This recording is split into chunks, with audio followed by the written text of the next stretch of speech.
santé qui ont déjà retourné le matériel de vaccination du PEV. Une catastrophe sanitaire selon le docteur Mohamed Lamine, spécialiste en santé publique. Il revient sur l'importance de la vaccination, plaide pour le dialogue en vue de régler cette situation et de satisfaire la revendication ou les revendications des syndicats. Le docteur Mohamed Lamine répond à Amadou Moustapha Dia. Je pense qu'il faut regretter vraiment cette radicalisation qui n'est due à rien d'autre qu'à l'entêtement des pouvoirs publics à satisfaire les revendications des travailleurs. Et il faut dire que cette fois-ci, ils ont touché un point sensible parce que le programme élargi de vaccination est un programme phare du ministère et qui nous a valu beaucoup de satisfaction durant les décennies écoulées, où on a constaté pratiquement une disparition de plusieurs maladies infantiles qui faisaient des ravages, ou en tout cas une diminution drastique de l'incidence. Déjà, avec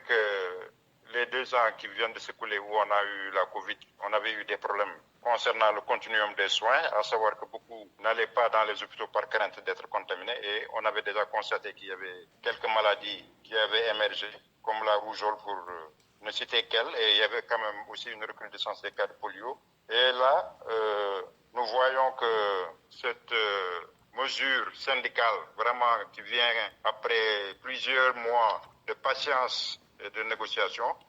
risque d'entraîner une recrudescence de beaucoup de maladies, dont la tuberculose, dont la polio, diphtérie, tétanos, coqueluche, et la rougeole qui est déjà là d'ailleurs,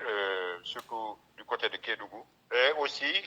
il y aura des problèmes de retentissement sur la surveillance des maladies, à savoir que les maladies évitables par la vaccination font l'objet d'une surveillance et quand on ne vaccine pas, il est évident